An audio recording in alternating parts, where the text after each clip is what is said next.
Okay चलो dealing clear है। अब हम फोर्थ पॉइंट पे आ रहे हैं, होल्डिंग पे। हाँ करेक्ट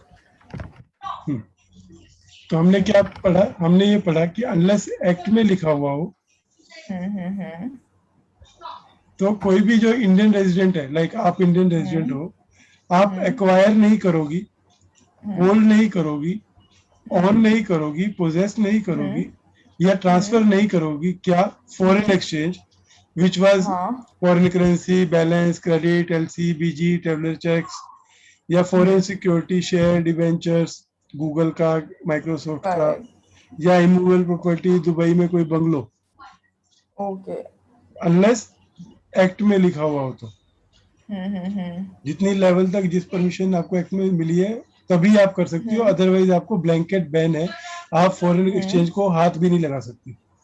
करेक्ट कल को गवर्नमेंट एक्ट में चेंज ले आती है और बोलते हैं कि there are no permission hmm to anybody, तो hmm technically any person holding foreign exchange will be treated as hmm violation.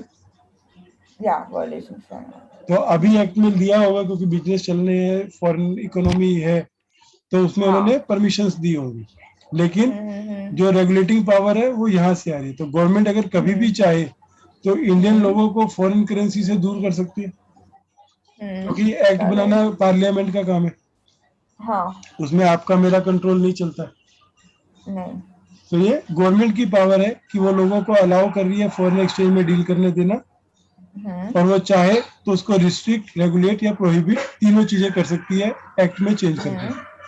Hmm hmm right. Right चलो अभी हम लोगों ने पढ़ा था कैपिटल अकाउंट ट्रांजेक्शन, हाँ अब हम बात कर रहे हैं करंट अकाउंट ट्रांजेक्शन की। हाँ अब ये पहले इसके लिए हम लोग डेफिनेशन पे चलते हैं। Okay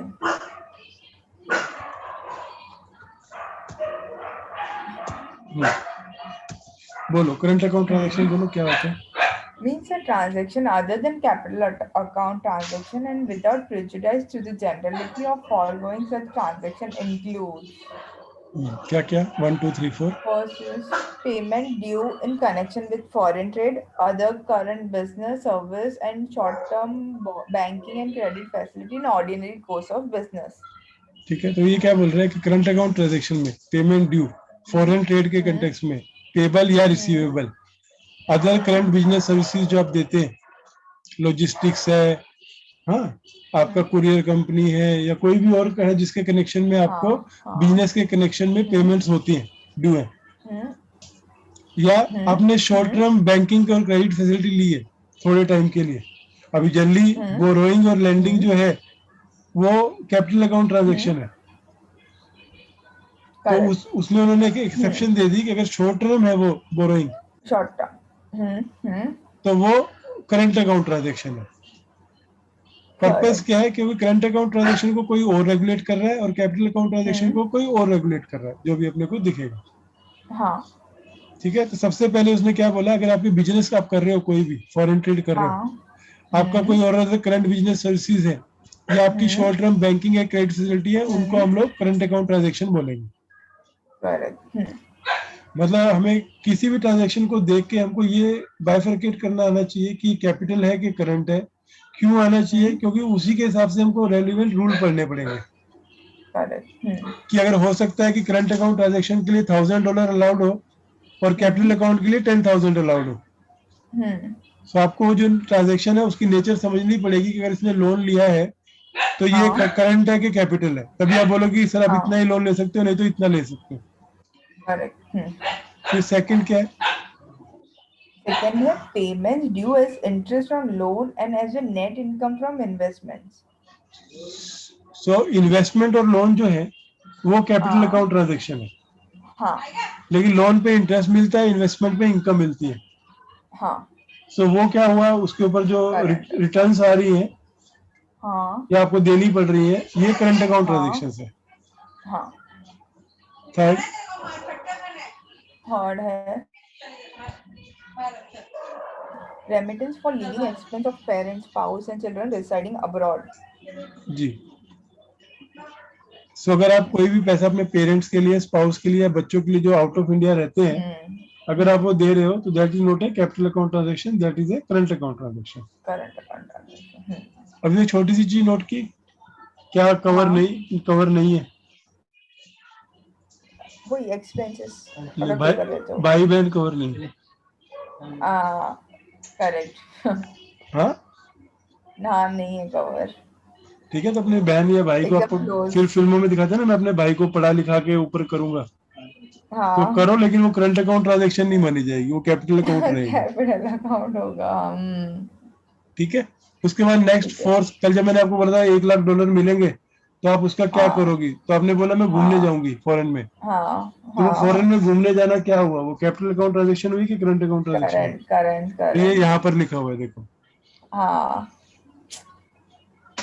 foreign travel, expense. Education and medical care of parents, spouse हाँ एंड चिल्ड्रन। चिल्ड्रन। तो ये क्या माना जाएगा, करंट अकाउंट ट्रांजेक्शन माना करंट जाएगा। अकाउंट हाँ। लेकिन ये सिर्फ, अगर आप ध्यान से पढ़ो तो ये हाँ addition to definition of current account transaction है। ट्रांजेक्शन है हाँ। आप समझो क्या, मेन डेफिनेशन ये नहीं है, 1 2 3 4 नहीं है। नहीं है मेन डेफिनेशन है anything which is not a capital account transaction हाँ is a current account transaction, correct. Right. Right. और उसके अलावा उनमें ये जो 4 टाइप की ट्रांजेक्शन है, इनको भी करंट अकाउंट ट्रांजेक्शन माना जाएगा, हाँ राइट। राइट। अब इसके बाद इसके लिए सेक्शन कौन सा था, सेक्शन था 5।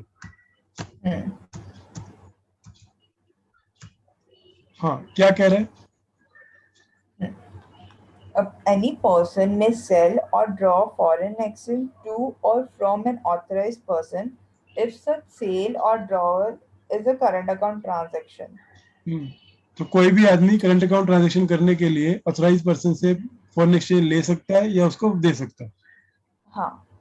लेकिन सेंट्रल गवर्नमेंट में in public interest and in consultation with RBI impose such reasonable restrictions for current account transactions as may be prescribed। तो यहाँ पर करंट अकाउंट ट्रांजेक्शंस के लिए रूल बनाने की परमिशन किसको है, सेंट्रल गवर्नमेंट ठीक है। इन और उसके आगे, कंसल्टेशन विद आरबीआई। और नेक्स्ट था उसमें, इसमें किसको थी, करंट सिक्स कैपिटल ना। 662 में कैपिटल अकाउंट में। RBI in consultation with CG. हाँ तो इसमें अगर आप देखो कि 2A और 2A था, 2 और 2A, हाँ तो हाँ कैपिटल अकाउंट ट्रांजेक्शन को उन्होंने बाइफरकेट किया। सबसे पहले आई करंट हाँ अकाउंट ट्रांजेक्शन, वहां पे उन्होंने बोला हाँ सेंट्रल गवर्नमेंट रूल बनाएगी, हाँ जो हमने शुरू में पढ़ा ना, रोल और सेंट्रल करेक्ट गवर्नमेंट और करेक्ट। आरबीआई, तो ये यहाँ से आ रहा था हाँ कि करंट अकाउंट ट्रांजेक्शन में सेंट्रल गवर्नमेंट रूल बनाएगी, कैपिटल अकाउंट हाँ ट्रांजेक्शन में भी अगर नॉन डेट है तो सेंट्रल गवर्नमेंट रूल बनाएगी, हाँ उसके अलावा कुछ है तो आरबीआई बनाएगा। हाँ क्लियर। क्लियर। तो इसका मतलब क्या होगा कि कहीं ना कहीं करंट अकाउंट ट्रांजेक्शन को रेगुलेट करने के लिए कोई तो रूल्स होंगे जो हमको पढ़ने पड़ेंगे, ओके हाँ। कि आखिर में हम बिना पढ़े बता सकें कि इस ये ट्रांजेक्शन कैपिटल है कि करंट, अगर है तो इसमें कितना पैसा आपको मिल सकता है, नहीं नहीं रूल्स पढ़ने पड़ेंगे। राइट। तो वहां से अपने को मालूम पड़ेगा। जब हम ये सब कुछ खत्म कर हाँ देंगे, जिस दिन हम बोलेंगे कि अभी हाँ हमारा ये खत्म हो गया, फेमा फेमा जो भी है, तो हमारे हाँ पास हर क्वेश्चन का आंसर होना चाहिए कि अगर मुझे करेक्ट। प्रॉपर्टी खरीदनी है तो मुझे कितना मिलेगा, अगर मुझे किसी को गिफ्ट देना है तो कितना मिलेगा, क्या फॉर्म भरना है क्या नहीं भरना है।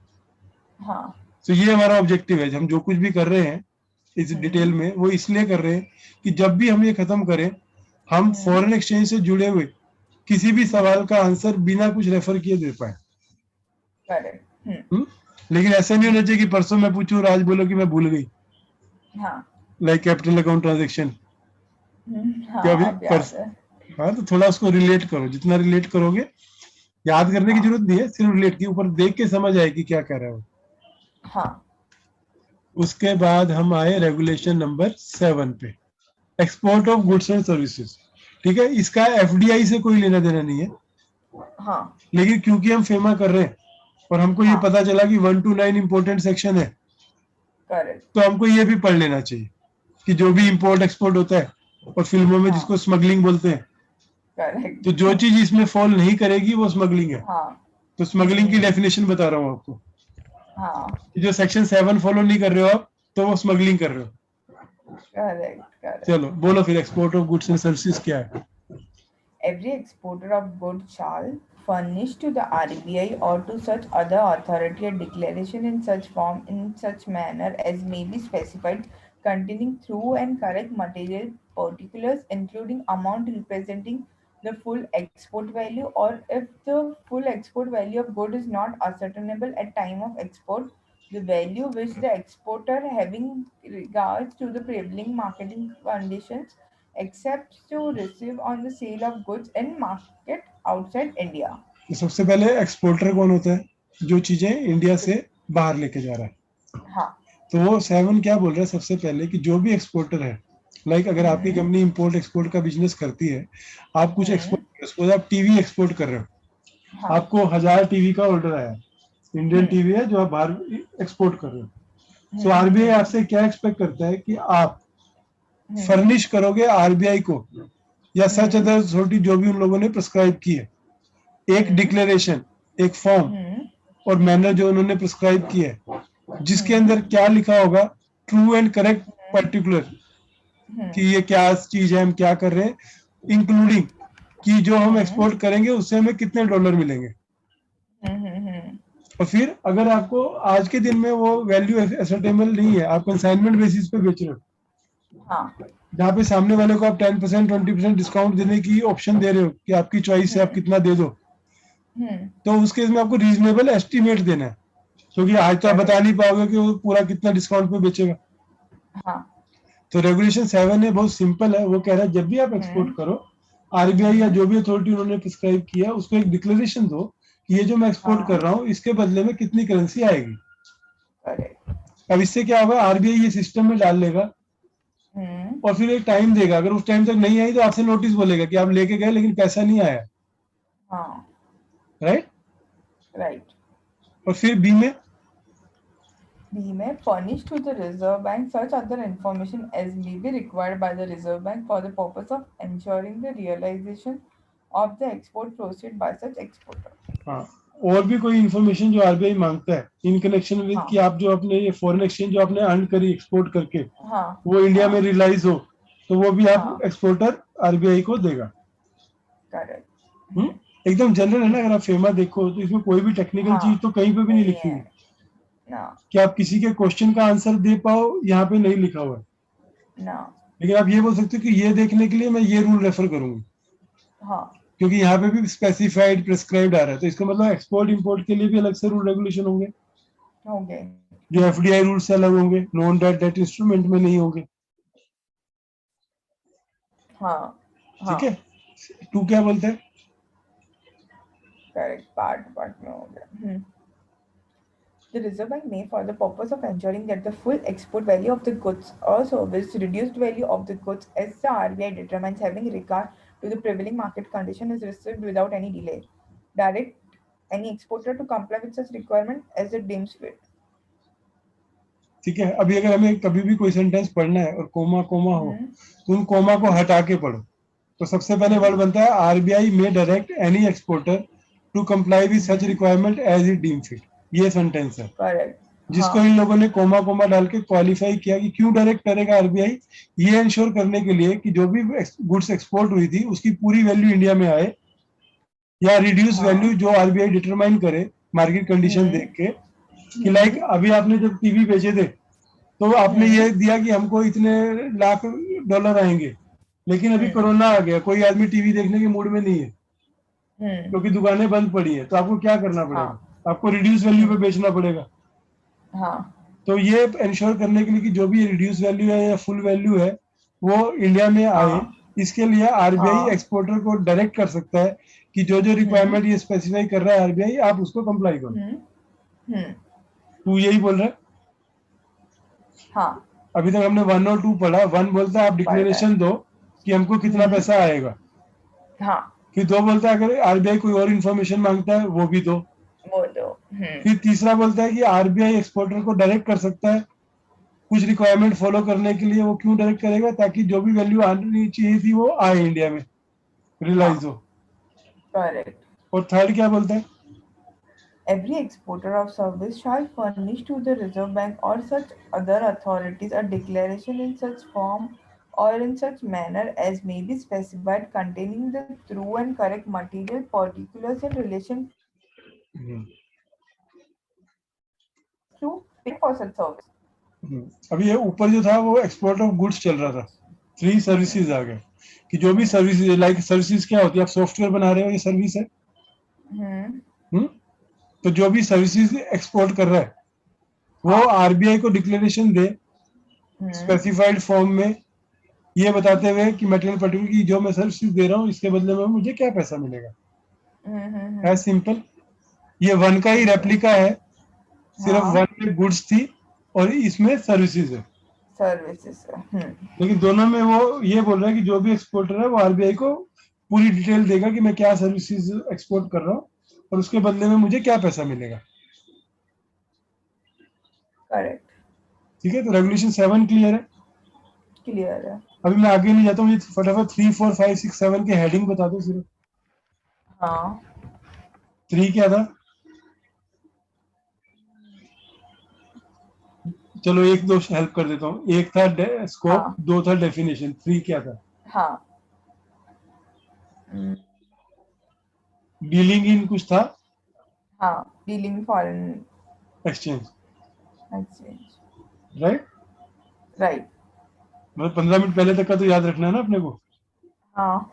तो डीलिंग इन फॉरेन एक्सचेंज में हमको बोला था आप नहीं ऑथराइज रिप्रेजेंटेटिव के पर्सन के बिना आप नहीं कर सकते कुछ भी ट्रांजेक्शन। नहीं कर सकते. वो हाँ. 3 या 4 कैटेगरी थी। फिर हाँ. चार चार क्या था? हम्म, होल्डिंग ऑफ फॉरेन एक्सचेंज, हाँ. कि आप एक्वायर होल्ड ट्रांसफर नहीं कर सकते किसी भी तरह का कुछ भी। हाँ. हम्म, हम्म. भूल गई ये? अरे ऐसे थोड़ी याद हो जाएगा आराम से. मैं याद करा दूंगा, आप चिंता मत करो। हाँ. जब नींद में भी बोल रहे हो कि रे होल्डिंग ऑफ फॉरेन एक्सचेंज के बाद करंट अकाउंट ट्रांजेक्शन आएगी। ये फिफ्थ तो फेवरेट है अपना, करंट अकाउंट ट्रांजेक्शन. ठीक है। सिक्स्थ होगा कैपिटल अकाउंट ट्रांजेक्शन. और 7 export, export of goods and services. जिसमें सिर्फ इंफॉर्मेशन देने देने की बात कर रहा है, कोई चीज तो बता नहीं रहा आपको हाँ. कि क्या कंप्लायंस करनी है। अब हम्म. अब ये नहीं बोल सकते कि खाली इतना करने से एक्सपोर्ट हो जाएगा। नहीं. तो आपको उसके लिए जो रूल रेगुलेशन है वो अपने को फॉलो करने पड़ेंगे, तब जाके तो करना एक्सपोर्ट होगा। पड़ेगा. हाँ. अब अगला है 8 realisation and repatriation of foreign exchange. Hmm. तो रिपेट्रिएशन क्या था? अब ये डेफिनेशन में है। जो इंडिया के बाहर नहीं ले जा सकते. ये रिपेट्रिएशन लाना, लाना. टू इंडिया या फ्रॉम इंडिया, दो चीजें वर्ड होते हैं। ओके. तो टू इंडिया क्या होगा? Repatriation to India. Means bringing into India the realized foreign exchange and फिर उसमें points है the selling of such foreign exchange to an authorized person in India in exchange of rupees or the holding of realized amount in account with the authorized person in India to the extent notified by Reserve Bank. And includes And includes use of the realized amount for discharge of a debt or liability denominated in foreign exchange and expression repatriation shall be constituted accordingly. ठीक है। अब मैं इसको सिर्फ example से कर देता हूँ, 2 मिनट में समझ आ जाएगा। हाँ. आपने 1 लाख हाँ. डॉलर बाहर कमाए टीवी बेच के। हाँ. अब हाँ. पहली लाइन है means bringing into India the realised foreign exchange. अब वो 1 लाख डॉलर उठा के इंडिया में आ गए एयरपोर्ट से, हाँ. लेकिन हाँ. अभी भी वो फॉरेन करेंसी में ही है। हम्म. तो आपको ये फॉरेन करेंसी अथॉराइज पर्सन को बेचनी है, हाँ. जिसके बदले में आपको रुपीज मिलेंगे। हम्म. तो आपके इंडिया में 1 लाख डॉलर 73 लाख रुपीज बन जाएंगे। हम्म. तो आपके हाथ में 73 लाख हो गए। तो उससे वो Correct. पहली कंडीशन होगी, इसको हमने कहा कि आपने पैसा रिपेट्रिएट कर दिया। या दूसरी तरीका है कि आपके पास वो जो 1 लाख डॉलर थे वो एक अकाउंट में थे, हाँ. वो आपने इंडिया में जो अथॉराइज डीलर है उसमें यूएस करेंसी में ही होल्ड करके रखे। हाँ. आप समझे क्या? समझी. कि अगर आपको डॉलर में पेमेंट मिली तो आपने वो डॉलर पेमेंट इंडिया में अथॉराइज पर्सन के पास जो आपका बैंक अकाउंट था उसमें जमा कराई, डिनोमिनेटेड इन डॉलर ओनली। या और फिर एंड क्या इंक्लूड करते हैं? Include use of the realise amount, that means 1 lakh dollar for discharge of debt और liability denominated in foreign exchange. अब आपको $1 लाख मिले और आपको किसी को $1 लाख देने थे, हाँ। तो आपने वही $1 लाख सीधे सीधे उसको ट्रांसफर कर दिए, आपने कन्वर्ट नहीं किया। हाँ। So that will be treated as repatriation to India. हाँ। और इसका रिवर्स क्या हो जाएगा, रिपैट्रिएशन आउट ऑफ इंडिया।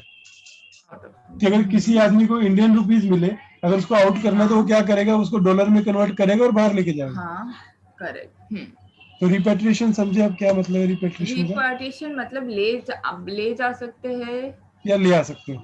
ले आ सकते हैं। जो नॉन पर्स रिपार्टीशन हाँ, मतलब ले नहीं जा सकते, उधर ही रेमिट हो जाएगा। अब समझिए ना, अगर मेरे को इंडिया हाँ। में फॉरेन इन्वेस्टमेंट आई, अब उसके हाँ। आगे ये वर्ड लिखा है ये रिपैट्रिएबल है या नहीं है।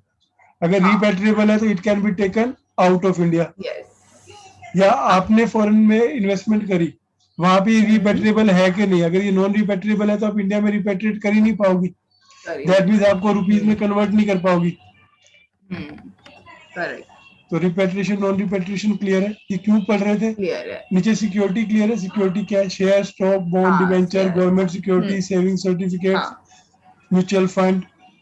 हम्म। What does not include bill of exchange, checks, promissory note, other than government हाँ, promissory note or other instrument notified by RBI. Correct. So यहाँ से सारी डेफिनेशंस अपनी हो चुकी है। हाँ। Authorized person, capital account, current account, foreign exchange, foreign security, person, resident outside India, in India, repatriate to India, security और transfer. सो पूरे फ्रेम एक्ट में कोई भी डेफिनेशन जिसके आगे एक्सप्लेनेशन थी वो हम लोगों ने यहाँ लिखी और उसको हमने पढ़ ली। ओके। इसके अलावा वहां पे आरबीआई मतलब क्या, आरबीआई मतलब रिजर्व बैंक ऑफ इंडिया, वैसी डेफिनेशन हम लोगों ने छोड़ दी। करेक्ट। फिर हमने डीलिंग इन फॉरेन एक्सचेंज पढ़ लिया, फिर हमने होल्डिंग ऑफ फॉरेन एक्सचेंज पढ़ लिया, फिर हमने करंट अकाउंट ट्रांजेक्शन पढ़ ली, कैपिटल अकाउंट ट्रांजेक्शन पढ़ ली।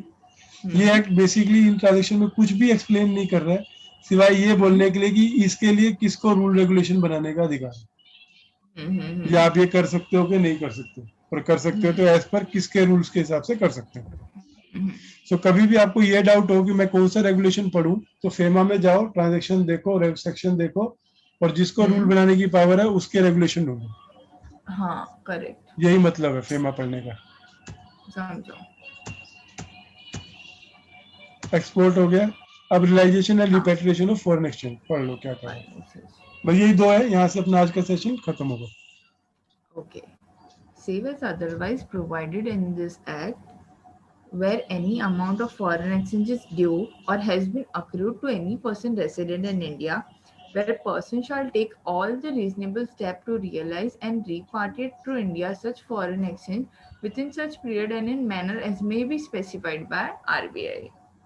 तो पहली चीज अब सेव एज अदरवाइज प्रोवाइडेड छोड़ के पढ़ो। वो बोलता है अगर किसी भी रेजिडेंट ऑफ इंडिया को फॉरेन एक्सचेंज ड्यू है या उसने अक्रू कर ली है, तो वो पर्सन इंश्योर करेगा, रीजनेबल स्टेप्स लेगा उसको रियलाइज करके इंडिया में लाने के लिए with in such period and such manner जो आरबीआई स्पेसिफाई करे। सो रिपेट्रिएशन के लिए इसका मतलब है रेगुलेशन में ये लिखा होगा कि अगर आपने कभी भी कोई फॉरेन एक्सचेंज कमाई है तो इतने टाइम के अंदर इस मोड से, इस रिपोर्टिंग से आप वो पैसा इंडिया में लाओ।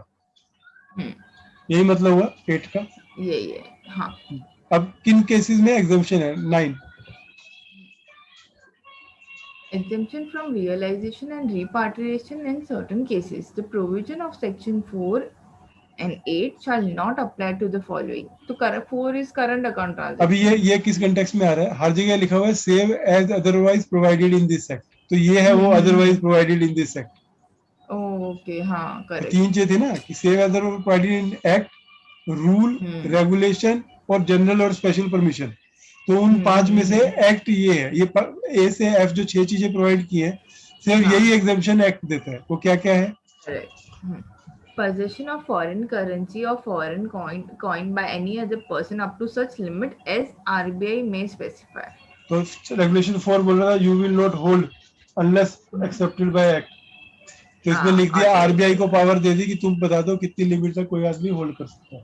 होल्ड कर सकता है।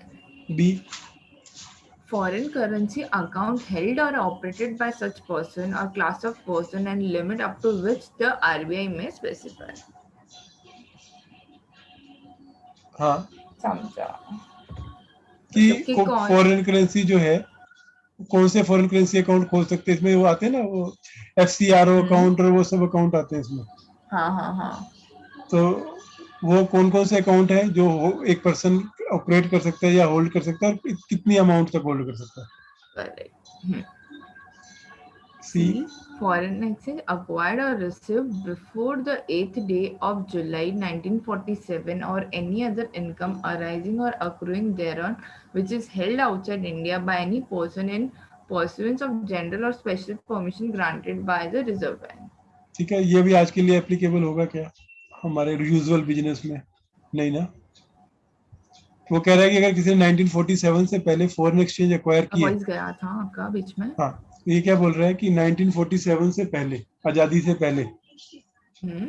अगर किसी ने फॉरेन एक्सचेंज एक्वायर की है और हाँ। वो इंडिया के बाहर पड़ी है हम्म। RBI की परमिशन से, सो वो भी एग्जम्प्ट है, हम्म। उसको आपको इंडिया में लाने की हाँ। जरूरत नहीं है।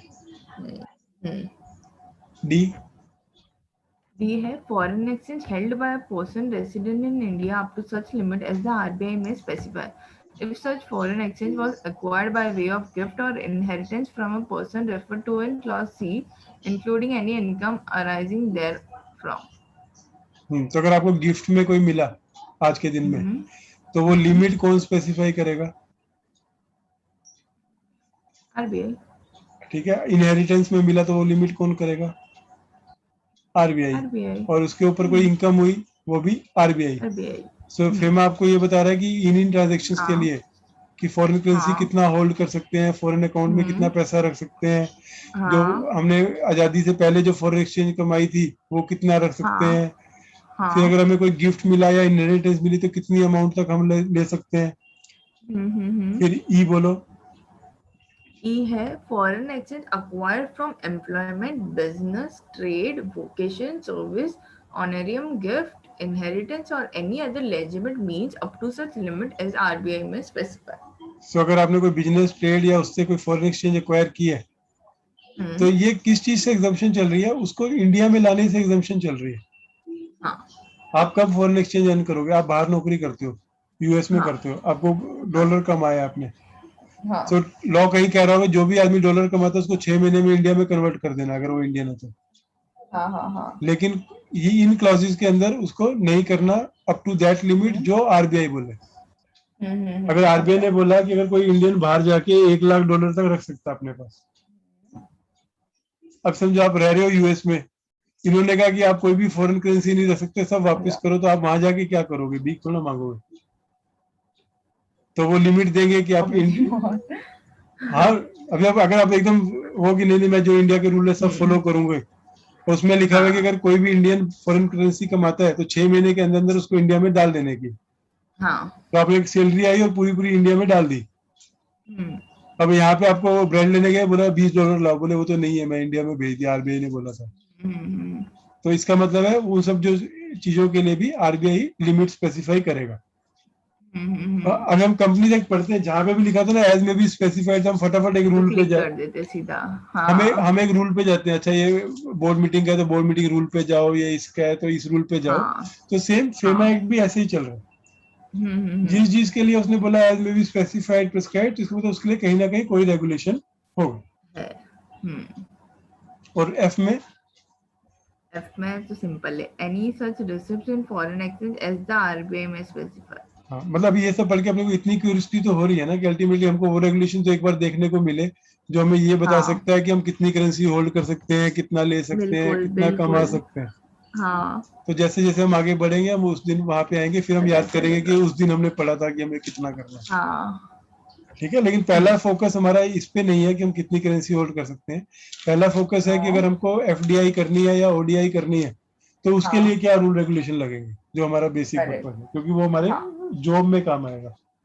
बाकी करेक्ट सारी वो चीजें अपने को इम्पोर्टेंट है। फॉरेन ट्रेवल और जॉब के लिए लगेंगी जो अभी नहीं चल रही। हाँ हाँ। ठीक है, तो अभी क्लियर है कि एक बार दोबारा रिकैप मार दूं पूरा फेमा, रिकैप मार देते हैं। या फिर मेरा बोलना है रिकैप मारने से अच्छा अब जो हम नहीं कर रहे, जिसको हमने हाँ बोला कि ये फेमा नहीं है, एटलीस्ट उसको रिकैप मारे। हाँ 9 से लेके 49 सेक्शन में खाली हेडिंग में क्या क्या रहे, हाँ नहीं वो ज्यादा बेटर रहेगा। चलेगा। हाँ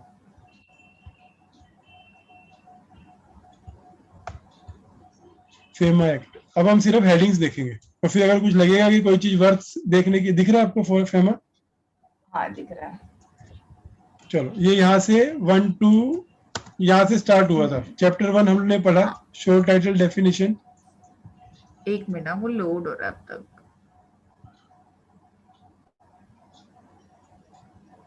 नहीं हुआ?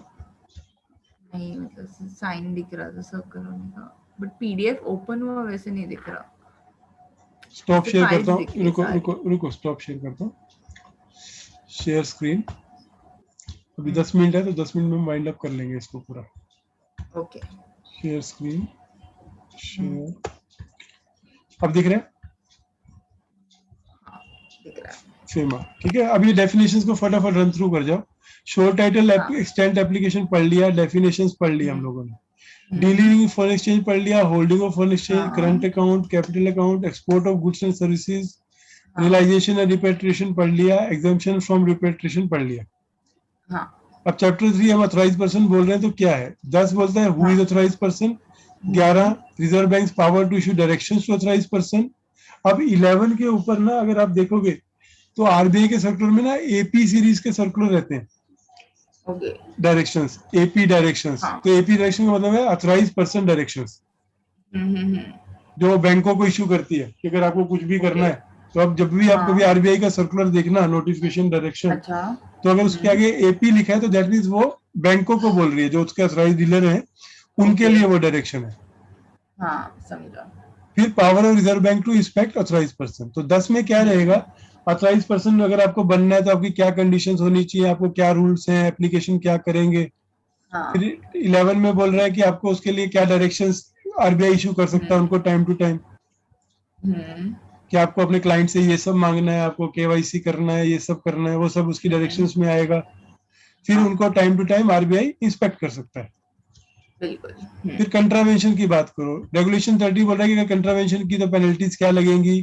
फिर अगर कोई ऑर्डर दिया पेनल्टी में, जल्दी वो क्या बोलता है कि नोटिस होगा, इंक्वायरी होगी, एडजुडिकेटिंग अथॉरिटी अपॉइंट होगी जो आपकी पेनल्टी फिक्स करेगी और आपको एक ऑर्डर देगी आपको इतना पैसा देने का।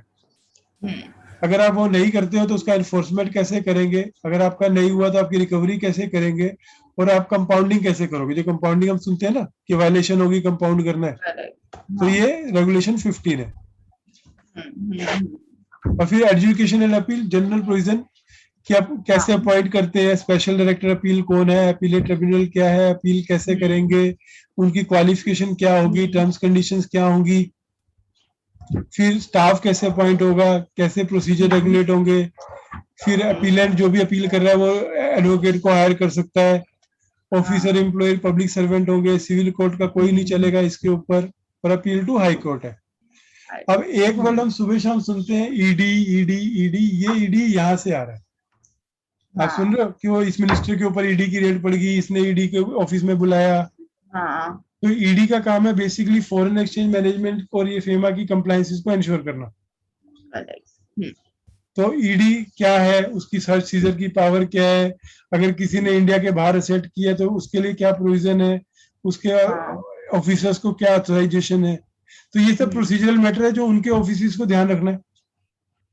इसमें एज ए कंपनी आप कुछ नहीं कर सकते अनलेस आपने कुछ किया हो। तो इसलिए हम इसके ऊपर अगर हम टाइम लगाएंगे तो हम जो एक्चुअल पार्ट है उससे दूर होंगे। पर ये ऐसा नहीं है कि हमें नहीं पढ़ना चाहिए, जब जरूरत पड़ेगी then we should read it. कि अगर आप कंपाउंडिंग में जा रहे हो तो मैं सजेस्ट करूंगा पहले आप कंपाउंडिंग का सेक्शन पढ़ो, उसका रूल पढ़ो, फिर किसी को सजेशन दो। फिर 39 प्रिजम्पशंस क्या है, डॉक्यूमेंट के केस में सस्पेंशन हो सकता है इस एक्ट का। दैट मीन सस्पेंशन कर दिया तो कोई भी आदमी कुछ भी नहीं कर पाएगा फॉरेन एक्सचेंज में। सपोज आज फॉरेन एक्सचेंज क्राइसिस हो गया, सो पार्लियामेंट इस एक्ट को सस्पेंड कर देगी, तो कोई भी आदमी फॉरेन एक्सचेंज में डील नहीं कर पाएगा, ट्रांसफर नहीं कर पाएगा। इंडिया की फॉरेन एक्सचेंज इंडिया में ही रहेगी। तो ये 40 बोल रहे हैं। फिर सेंट्रल गवर्नमेंट डायरेक्शन दे सकती है, कंट्रावेंशन कंपनी करती है तो क्या होगा, डेथ इंसोलेंसी हुई तो क्या होगा, लीगल प्रोसीडिंग कब नहीं होगी, डिफिकल्टी के लिए क्या कर सकते हैं, रूल कैसे, रूल कौन बनाता है, 46 रूल कौन बनाता है, रूल्स ये सीजी, हाँ, और रेगुलेशंस आरबीआई। तो जो भी रूल्स दिखा हुआ उसमें लिखा हुआ in accordance with the power conferred under section 46 of FEMA, और रेगुलेशन में लिखा होगा अंडर पावर ऑफ 47। हम्म। फिर ये बोले जो भी रूल रेगुलेशन बनाएंगे वो पार्लियामेंट में रखना है। और रिपील क्या किया इसने, जब फेमा आया तो उसने फेरा को रिपील किया। हाँ। ठीक है। ठीक है। अब हमने क्या एक चीज नहीं देखी कि डेफिनेशन में कौन सी चीज छोड़ गए, जो मैंने आपको बोला हम्म। कि ये रूटीन है।